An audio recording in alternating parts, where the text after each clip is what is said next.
یہ تو سب ہی جانتے ہیں کہ بر صغیر ہند و پاک میں عالم اسلام کی ممتاز شخصیتوں میں ایک عظیم اور علمی اور روحانی عالمگیر شخصیت نبی اعلیٰ حضرت جانشین حضور مفتی اعظم ہند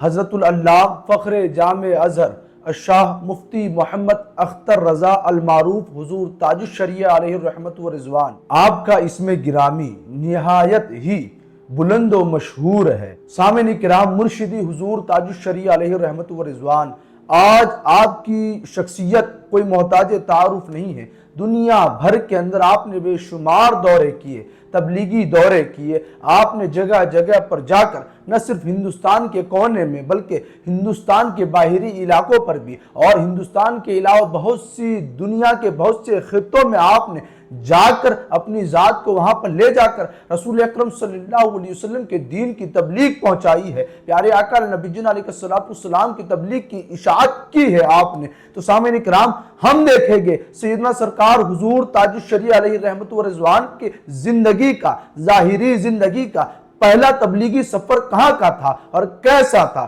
سماعت فرمائیں، سرکار تاج الشریعہ علیہ رحمت و رضوان کا تبلیغی سفر سب سے پہلا جو ہوا وہ گجرات کی سرزمین سوراشٹر کی طرف ہوا۔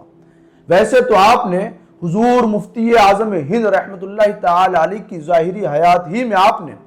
تبلیغی سفر کا دورہ شروع کر دیا تھا، لیکن آپ ہی کی ظاہری حیات میں سب سے پہلا جو آپ نے تبلیغی سفر کیا وہ گجرات کی سرزمین سوراشٹر کے علاقے میں کیا، اور آپ کا پہلا گجرات کا تبلیغی سفر عیسوی سن 1984 ہجری سن 1404 میں گجرات کے علاقے سوراشٹر میں دورہ فرمایا۔ ویراول، پوربندر، جام جوت پور، اپلیٹا، دھوراجی اور جیت پور ہوتے ہوئے 15 اگست عیسوی سن 1984 ہجری سن 1404 میں آپ امریلی شریف کے سرزمین پر تشریف لے آئے۔ وہاں ہزاروں لوگ سلسلہ عالیہ قادریہ برکاتیہ رضویہ میں آپ کے دستے اقدس پر مریدین و معتقدین بنے۔ ہزاروں کی تعداد میں آپ کے دستے اقدس پر وہاں سلسلہ عالیہ قادریہ برکاتیہ رضویہ میں آپ پر بیعت کی۔ اس کے بعد 18 اگست کو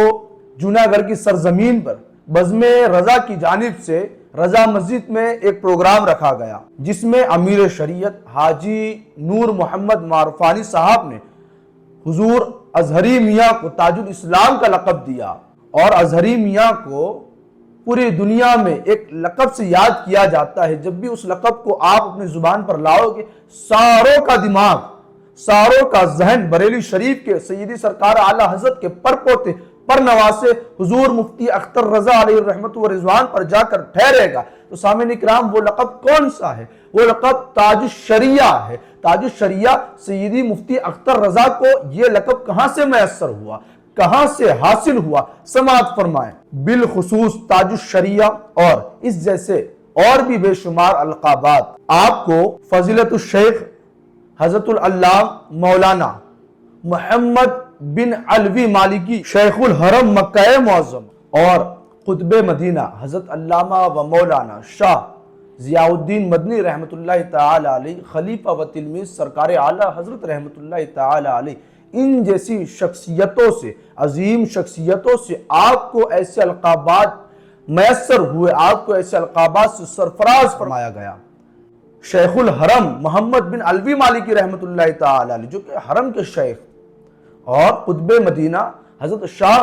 ضیاء الدین مدنی رحمت اللہ تعالی علیہ، جو کہ سرکار اعلیٰ حضرت کے خلیفہ ہے اور آپ کے شاگرد، ان سے آپ کو تاج الشریعہ کا لقب میسر ہوا، آپ کو تاج الشریعہ کے لقب سے سرفرازا گیا۔ اب سامعین کرام، دنیا بھر میں مریدین و معتقدین کی تعداد لوگ گناتے رہتے ہیں، اور آج کے دور کے اندر فی زمانہ ہر پیر کہتا ہوا نظر آتا ہے کہ میرے تو اتنے مرید ہیں، میرے تو اتنے چاہنے والے، حالانکہ چاہنے والے ہوں گے لیکن اسے مرید بنا دیتا ہے۔ سامعین کرام، بغور سماعت فرمائے، سرکار تاج الشریعہ علیہ رحمت و رضوان کے معتقدین مریدین دنیا بھر میں کتنے تھے؟ سماعت فرمائے۔ شیخ الاسلام والمسلمین، فقیہ الاسلام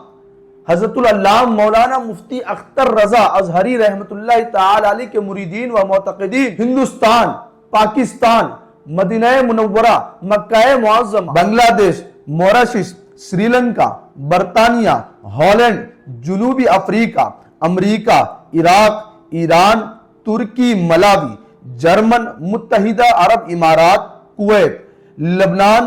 مصر، شام اور کینیڈا وغیرہ ممالک میں لاکھوں کی تعداد میں موجود ہے، اور مریدین میں بڑے بڑے علماء، بڑے بڑے مفتیان کرام، بڑے بڑے صلحاء کرام، بڑے بڑے مشائخ اعظام، بڑے بڑے شعراء، بڑے بڑے صوفیاء، مفکرین، قائدین، مصنفین، ریسرچ اسکالر، پروفیسر، ڈاکٹر اور محققین بھی ہے جو کہ آپ کی غلامی پر فخر کرتے ہوئے نظر آتے ہیں۔ سامعین اکرام، سرکار تاج الشریعہ علیہ الرحمہ کا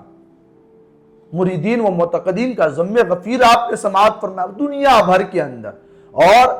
ایک بات بتائی جاتی ہے کتابوں کے اندر، ہم نے بھی پڑھا ہے کہ سرکار تاج الشریعہ علیہ الرحمت والرضوان سے سلسلہ عالیہ، قادریہ، رضویہ، برکاتیہ کے جتنے مریدین و معتقدین دنیا بھر میں ہیں، سرکار مفتی اعظم ہند کے بعد اب اگر سلسلہ عالیہ، قادریہ، برکاتیہ، رضویہ کے دنیا بھر میں سب سے زیادہ جو مریدین جن کے ہیں وہ سرکار تاج الشریعہ علیہ الرحمت والرضوان کی ذات و شخصیت ہے۔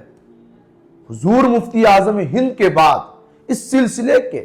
سب سے زیادہ مریدین جن کے ہیں وہ میرے سرکار تاج الشریعہ علیہ الرحمہ کے ہیں۔ اب ایک چیز کہ سرکار تاج الشریعہ علیہ الرحمت والرضوان کا عشق رسول کیسا تھا، آپ کے پردادا اور پرنانا سیدی سرکار اعلی حضرت رحمت اللہ تعالی علیہ کی ذات و شخصیت ہے، اور انہوں نے اپنے آپ کو رسول اکرم صلی اللہ علیہ وسلم کے محبت میں، آپ کے عشق میں اپنے آپ کو پورا کے پورا، سراپا کے سراپا آپ نے وقف کر دیا رسول اکرم کی محبت میں، اور آپ کی محبت میں میں ہو کر آپ نے ایک عظیم الشان کتاب لکھی جسے لوگ ہدائی کے بخشش سے جانتے ہیں، اور آپ کے پر پوتے پرنوا سے سیدی سرکار تاج الشریعہ علیہ رحمت والرضوان نے لوگوں کو عشق رسالت مآب صلی اللہ علیہ وسلم کا جو انداز ہے کس طریقے سے اپنایا جائے وہ سفینہ بخشش میں آپ نے عطا فرما دیا۔ اعلیٰ حضرت رحمت اللہ تعالی علیہ کو آج کے دور میں کون نہیں جانتا، اپنے تو اپنے لیکن غیر بھی جاننے لگے ہیں کہ وہ ایک سچے عاشق رسول تھے، اور ظاہر ہے کہ انہی کے حسب و نسب سے تعلق رکھنے والے سرکار تاج الشریعہ علیہ الرحمہ کا کلام عشق رسول سے کیسے خالی ہو سکتا ہے، کیسے خالی رہ سکتا ہے، ناممکن ہے۔ محبت اور طرب کا ایک حسین امتزاج ان کے کلام میں ملتا ہے۔ ایک جگہ سرکار اعلیٰ حضرت نے ہمیں ہدائی کے بخشش سے نوازا تو دوسری طرف ان کے پرپوتے پرنوا سے سیدی سرکار تاج الشریعہ نے ہمیں سفینہ بخشش سے نوازا۔ اور جب میرے آقا علی نبی جنا علیہ السلام کی مثال کی بات آتی ہے تو سیدی سرکار تاج الشریعہ بے ساختہ اپنی زبان سے پکار اٹھتے، آپ جیسا کوئی ہو سکتا نہیں، آپ جیسا کوئی ہو سکتا نہیں، اپنی ہر خوبی میں تنہا آپ ہیں، آپ کو رب نے کیا اپنا حبیب، آپ کو رب نے کیا اپنا حبیب، ساری خلقت کا خلاصہ آپ ہے۔ سامعین کرام، یہ تو میں نے آپ کے اشعار کی سفینہ بخشش کی ایک جھلک بتائی، آگے چلیں میں آپ کو اسی کے ریلیٹڈ اشعار جو کہ رسول اکرم صلی اللہ علیہ وسلم کی محبت میں مہ ہو کر لکھے گئے، پیارے آقا نبی جنا علیہ السلام کی محبت میں لکھے گئے سیدی سرکار تاج الشریعہ نے، انہی کے متعلق ایک واقعہ بتاؤ، سماعت فرمائے۔ جب جانشین حضور مفتی اعظم ہند نبی سیدی سرکار اعلی حضرت مفتی اختر رضا خان ازہری رحمت اللہ تعالی علیہ کو مدینہ منورہ سے گنبد خضرا کی زیارت کرائے بغیر آپ کو ہندوستان جب واپس بھیج دیا گیا، اس وقت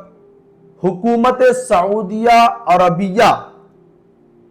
کے ظلم و بربریت سے متاثر ہو کر سرکار تاج الشریعہ نے ایک نعت پڑھی، اور یہ وہ موقع تھا جب 17 فروری عیسوی سن 1987 کو بہار کے ایک جلسے میں ایک شاعر نے نعت پڑھی، ایک شاعر نے بہار کے جلسے میں نعت پڑھی، مرشدی تاج الشریعہ علیہ الرحمہ وہاں موجود تھے۔ جیسے ہی انہوں نے نعت شریف پڑھی، نعت شریف پڑھ کر اپنی جگہ کو بیٹھے، سیدی سرکار تاج الشریعہ علیہ الرحمت والرضوان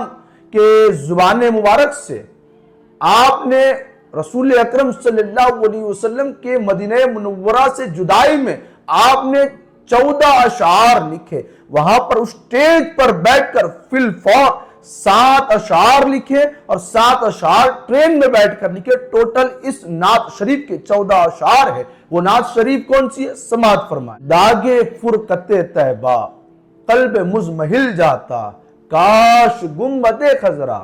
دیکھنے کو مل جاتا۔ میرا دم نکل جاتا ان کے آستانے پر،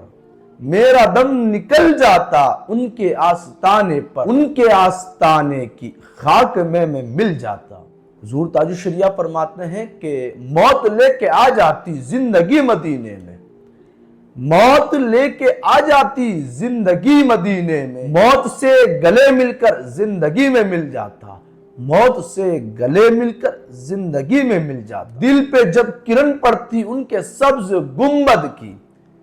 دل پہ جب کرن پڑتی ان کے سبز گنبد کی، اس کی سبز رنگت سے باغ بن کے کھل جاتا، اس کی سبز رنگت سے باغ بن کے کھل جاتا۔ وقتے میں سیدی تاج الشریعہ علیہ رحمہ فرماتے ہیں کہ ان کے در پہ اختر کی حسرتیں ہوئی پوری، ان کے در پہ اختر کی حسرتیں ہوئی پوری، سائل در اقدس کیسے منفعل جاتا، سائل در اقدس کیسے منفعل جاتا۔